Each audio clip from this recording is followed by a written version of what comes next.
know, you've been tuning into our show, and the membership and readership, I guess viewership, has really been growing. So we thank you for that.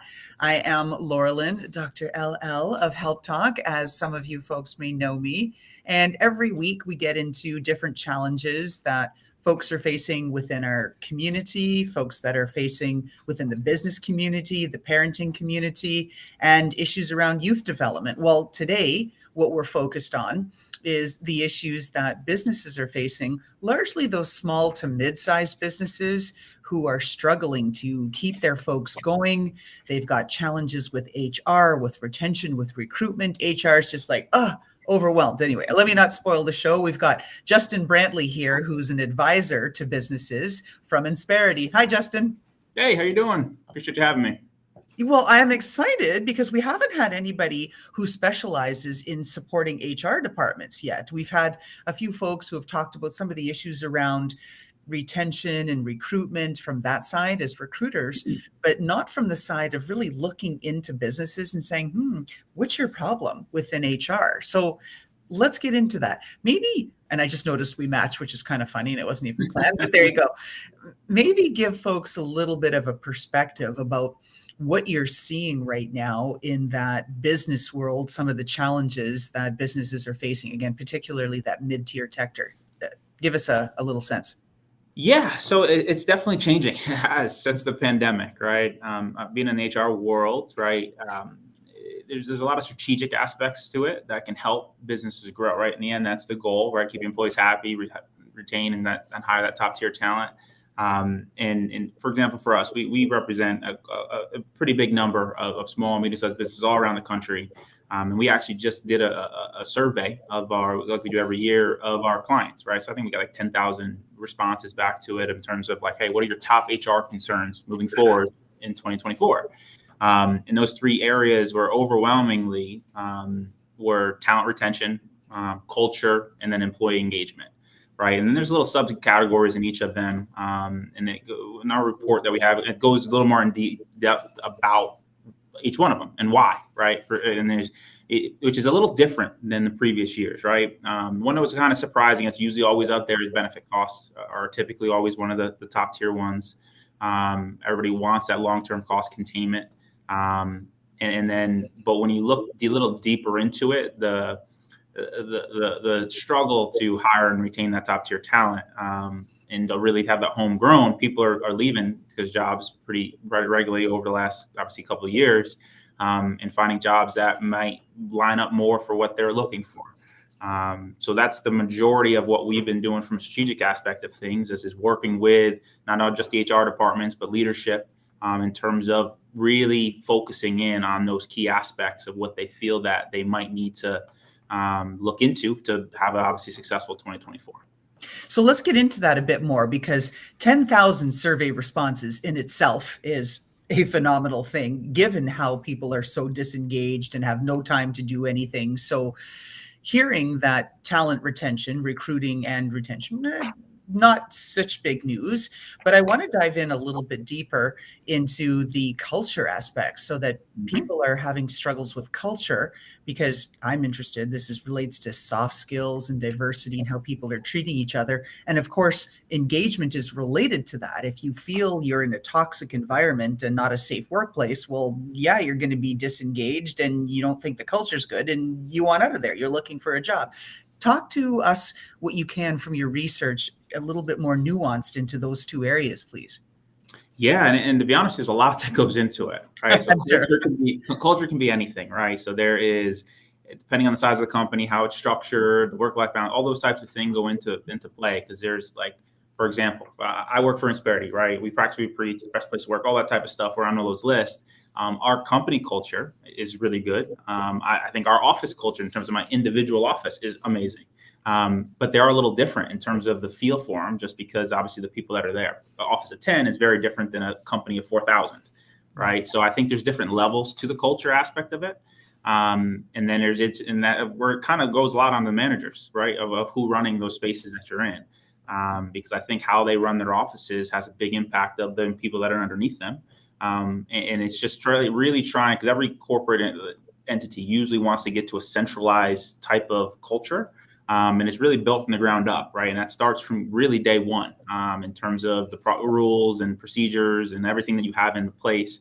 And then it goes farther into more in depth in terms of the services you're doing. And then there's things to improve all those things, right? And that's like yourself can help with pretty significantly. But part of the thing that I thought was really, really interesting was they also include why, right? Talent retention as well as culture, right? So where does that fall into play on people that do decide to leave, right? And culture, where that fits in. And it was like, I think 27% of the surveys we got back in terms of when they did exit surveys, the culture, the toxic company culture was the reason why they were leaving, right? Or a major contributor of why they were leaving.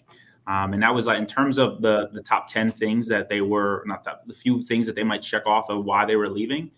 That was number 3 in a list, and it was 2% off of the number 1. It was poor work-life balance, the low pay, of course, is one, and then company culture. And the one that's usually pretty standard, that the company culture is progressively year over year has gotten more important to employees. So yeah, in terms of all of it, it's a very important thing. It starts really from on top and works its way down in terms of how you want to really. We want culture by design, not culture by default. It's something that we focus on, right? Culture by culture by design is designing that culture, right? Really putting my own mouth is saying, doing the things. You're doing team building events. You're doing just company surveys just to check in with all your employees so they feel like their voice is heard, right? There's little things like that, or it's just, hey, we've been doing it this way for 20 years. There's never been an issue, and it's just kind of default, right? Our culture's it's kind of just happened the way our natural days have gone on. The more and more we're seeing more and more companies open their minds to like, all right, we need to actually spend a little time like focusing on these areas to try to prevent future issues, right? I think most businesses have dealt with some sort of turnover in some way, shape, or form throughout the pandemic. And obviously, business owners want to prevent that from moving forward, right? Right now, the economic uncertainty of what's going on, the recession, not to mention whatever might happen if every election year is always a big one. Businesses are always questioning like what's going to happen and want to stay status quo. So there's always a lot of uncertainty out there. So you got to try to control what you can control, and trying to focus in on your people is always something that can be happening no matter what's going on. A couple of things I want to dig into there, because this survey of 10,000 people is really illuminating what do businesses need and what are their staff saying that they're getting or not getting. One thing that you said, that you were encouraging businesses to survey their employees to find out. Are you seeing an appetite for responsiveness to surveys, knowing how much disengagement there already is, which is the third problem that you highlighted? So if it's not surveys, how else can leaders tap into their company and figure out, what are we doing right? What are we doing wrong? Give us feedback. Can you give us some sense of survey responsiveness? Not yours, obviously, at 10,000, you did well, but how companies are dealing with that and what they're doing as alternatives to get the input from their people. Yeah, it really starts because the first initial thought when any company surveys are, hey, like, what are we, like, is this real? Like, is my voice actually going to be heard, or my response is going to go right to corporate, right? And maybe some employees are a little not happy to really, right, fear of getting in trouble, right? If they say certain things, if it's going right to the owners, right? So for us, a big benefit for doing our surveys, right, when we go into one of our clients and do like the client surveys, like for their employees, is to make sure they know it's third party, right? It's anonymous. None of their answers are being told. None of the answers there. So you typically get a lot of responses. Usually after the first year, that's usually one of our service team will do with them. Like, hey, have you guys done this in the past, right? Most companies say, yeah, we've done it once or another. Like, all right, well, let's us do it, right? We'll come together with certain questions and we'll compare our results to what you guys had previously. More often than not, there is a little difference in the responses, right? Why that is it's hard to put a number on, put an exact reason, but the company surveys is usually the easiest and most time sensitive thing to understand where the issues are. Like, all right, it can be as simple like you can design those questions to go in whatever way you might want, right? It could be like, hey, what is the areas of this job that you're unhappy with? What is it in terms of areas that could be improved, right? The wording of it doesn't have to say, hey, do you think we are good or bad? Yes, no, or maybe. Like, Right. it could be more in depth, almost like leading them like, hey, we're looking to make an investment into our employees. Like, what could we do to make your life easier here, or make you enjoy this job more? Like, there's a lot of design situations that can happen, right? And that's usually to get some feedback from the employees, make their voice feel heard. And then at that point, then it's on leadership to devise a strategy to really put those things into play. So then we can go back X amount of months later, be like, hey, look, guys, like, let's take another survey to see how we've done, right? And that's just the follow up. And then that's how it's a little easier way to make sure that you are improving in those areas, right? My mindset's always that you can always get better, and no matter what you're doing at any given time. So in those ways, that's where company surveys come into play. Now, on top of that, it's just being a little aware, right? You can hire a consultant to come in and take an idea or to get people's opinions on it. In that point, I think every business owner has an idea of what their culture is, right? Whether it's correct or not, obviously it can be up to discussion, but that's their goal, right? Your track record can be there, right? What does your turnover look like? What are your top tier people? What are they? Have they gone? Have they stayed? Right? So there's a lot of things you can look at to like discover more internal issues, but you have to get to that core. You get to that core, then you can devise a service plan around that to then really make those improvements.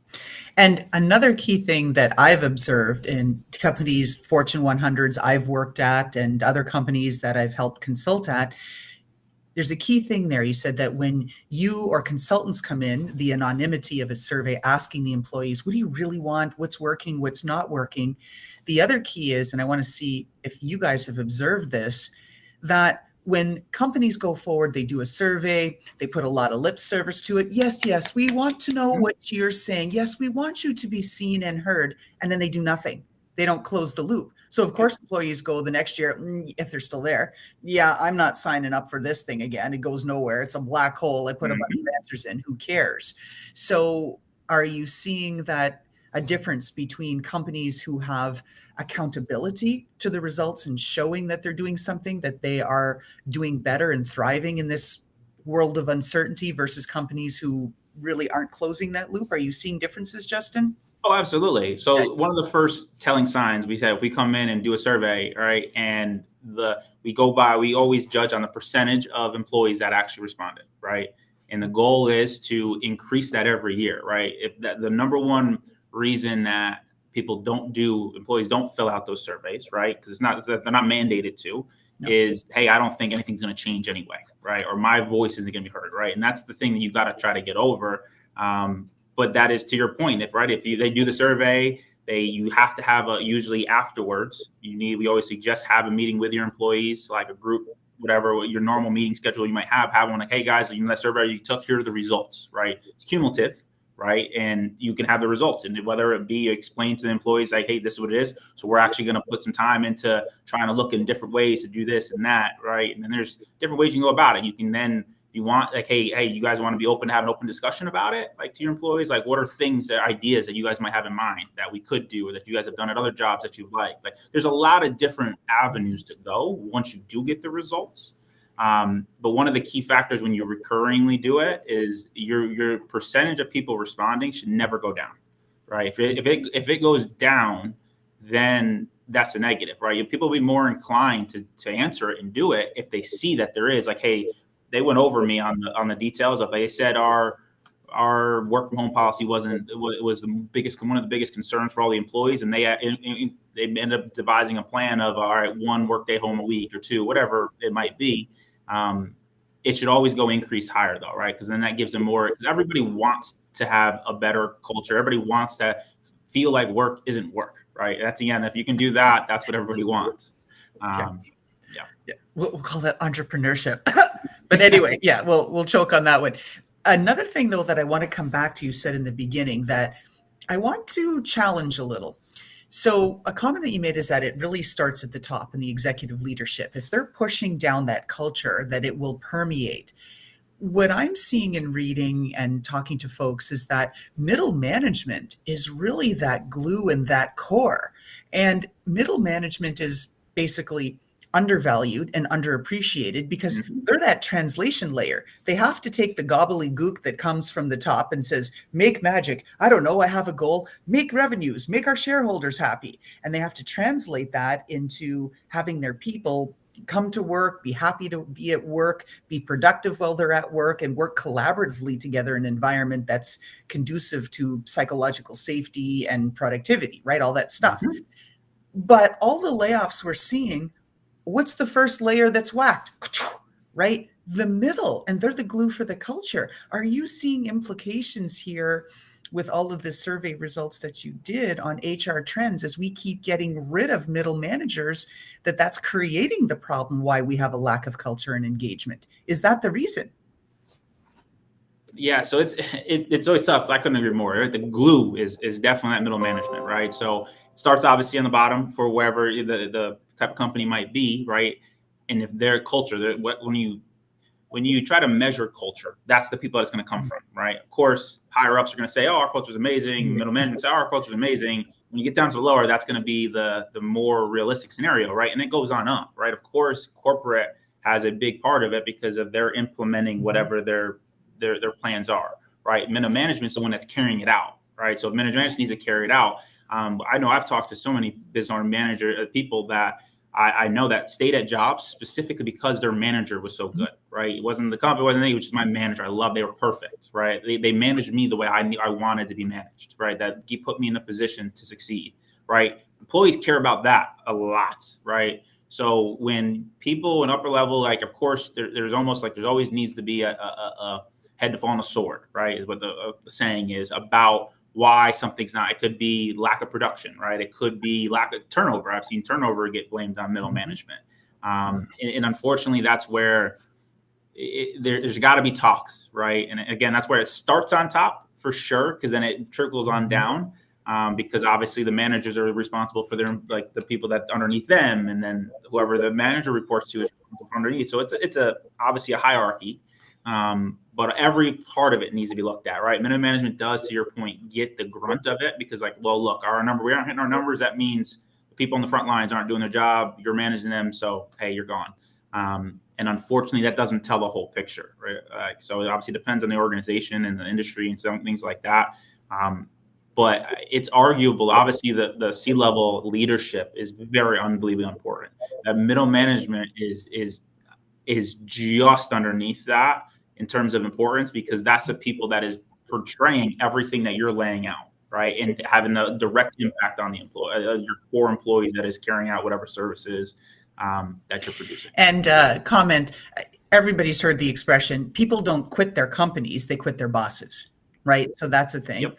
And then another thing, all of the studies show that executive leaders are usually about 25 points off, like out of alignment on how they self-score versus what their staff says about their ability to be a communicator or a leader or whatever other dimension they've been measured on. So there's that piece of it too, right? There's that disconnect.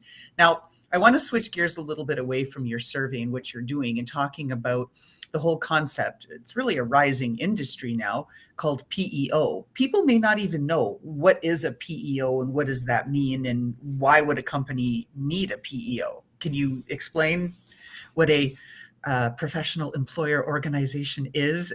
And Absolutely. It's a fancy name for essentially what we do, right? So we are a $6 billion company. We're in every big metropolitan area around the country, right? Not many people have heard of us, right? We're Insperity. We partner with small and medium-sized businesses and give them access to support and resources that they typically wouldn't have access to because of their size, right? So it's a couple different aspects of it, right?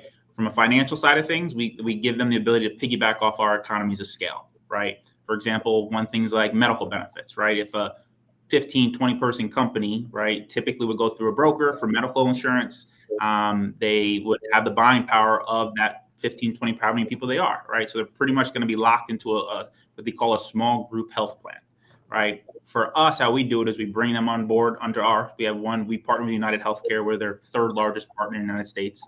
We have about 500,000 lives under our umbrella, right? So we take that 15 person group, bring an umbrella, we go right to United Healthcare, and we negotiate the rates and purchase them right from United Healthcare, and we forward that direct price right to our client. Right. So from a legal standpoint, we can't make any money on any of our benefits. So using that model, there's no commissions, there's no fees involved. We're typically able to save significant dollars right off the jump on the medical benefits, as well as, more importantly, be able to better contain the cost long term, right? Because leveraging our relationships with United Healthcare. So we give them access to those economies of scale to save money, not just now, but long-term cost containment. We use the same concept and same model for workers' comp. We typically save a significant part there as well. And then our abilities on the operational side of things, we're a one-stop shop to control the entire employee life cycle of your employees. So you think of everything from paperless onboarding all the way up to payroll, benefits administration, time and attendance, PTO tracking, retirement services, performance management, pretty much everything you can think of, right? Help consolidate. Rather than most companies have 3 or 4 different vendors that are all handling that, we're able to consolidate that. And then on the backside of that, we also give each of our clients a dedicated team of specialists that are all there to be a proactive partner, right? HR is a lot of people that can do the reactive side of it. I would say I try to be the glass half full type of guy. The pandemic was really good to our industry, right? We love to focus on the being proactive HR and how it can increase a company in terms of their results. Pandemic shone a lot of light into HR issues, right, over the past couple of years. Right? So now I can tell you, before, when I first started, it was hey, we always leveled the benefits. Like, look, hey, we can save you significant money on benefits. And that was what people wanted to hear and talk about, right? I can tell you now, it's almost getting more and more of like, hey, look, benefits are going to make sense, right? That's easy for us to do. Like, what are your strategic motives on what you would love to do in a perfect world, right? If you had an HR person, if I'm talking to a director of HR, like, what would you be able to do if you had a team of 5 or 6 that you're currently doing by yourself? Like, what would you be able to accomplish, right? Like, what would that? And we talk about that type of stuff. And in terms of, all right, if you weren't spending X amount of hours on payroll and all these, like, really servicing the business, and you wanted the strategic part of it, because not many people get into HR to run payroll, right? They're doing it because they want to better the lives of the employees and they truly care and all those types of things. So our goal is to get into businesses and streamline a lot of the processes, right? Improving efficiencies and give both that higher level employees the back time in their day so they can focus on those money making. But I think that's the key, that companies that have tapped into that secret of, and that's why PEO is growing as an industry to support HR, that if you can offload all the crap you don't want to do, then you can focus on people. Because what you talked about, the 3 key problems in your survey of 10,000 businesses supporting 500,000 folks, is that number 1, recruiting and retention; number 2, corporate culture; number 3, engagement/disengagement. Those are people problems. None of the issues are there, like, oh, our healthcare costs are too expensive, so our employees aren't coming, we're not getting new prospects, or wow, our payroll's always a week or 2 behind, and so our employees are complaining that they can't have predictability of when their income's going. Those aren't the issues people are complaining about. So I think it's really good to hear that PEO is exploding as an industry to get people channeled back into what they're supposed to do and what they're called to do. HR is human resources, right? Helping people. And with that, we're almost out of time. I'm just going to give you just 1 minute, Justin, to wrap up and say, what would you like folks to know that are out there in businesses and in HR about the kinds of things and challenges they're facing and ways to be able to overcome them? Yeah, look, I would just say, look, there's support out there, right? There's so many good different people, types of people that are in that world that can help, right? You don't have to do it alone. There's a lot of companies like myself that can help with that, but just beyond that, just people to have conversations with, right? Trying to understand, and other people that typically everybody has colleagues that are people that they know that are in other companies that are in similar positions where they can ask to, like, hey, what are you doing that's successful? Like, what are you guys doing? This is my issue right now, and talk about how we can strategize to help serve those issues, right? My job is to be a business performance advisor, right? My job is to introduce Insperity and help companies, regardless if they become a client or not, right? And we practice what we preach when it comes to that, right? As long as you do that, look, we're not the best for everybody. I'm the first person to say that. It's simple. Our solutions are really good for a lot of companies. Sometimes it's not for X, Y, and Z reasons. But if that's the thing, my first goal is that I almost like having those conversations just as much, because look, I don't think it's the best fit for us because of X, Y, and Z. But you know what? I have this person that I think would be great to talk to because they specialize in this area, right? And more people that can do that in the area of HR can help continue to spread the word of the importance of that in every organization. So a lot of companies are now getting welcome to bringing HR to that executive level, executive table, to understand, rather than it just being checking the boxes, which is kind of the old school way of thinking. And that's why Insperity is one of the best places to work in the country. And that's what we need. We need to put HR people at the executive table because it is all about the people, right? Human resources. Mm-hmm. We lost the plot along the way and we got to get it back. So with that, let me thank again Justin Brantley from Insperity, a PEO supporting small and mid-sized businesses here nationwide.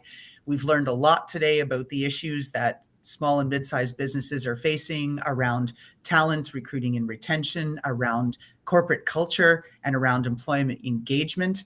So reach out. That's Justin's advice. There's always someone out there to be able to talk to, get some insights, and not do it alone, right?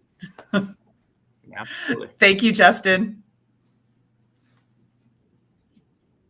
I appreciate it. Thank you for having me.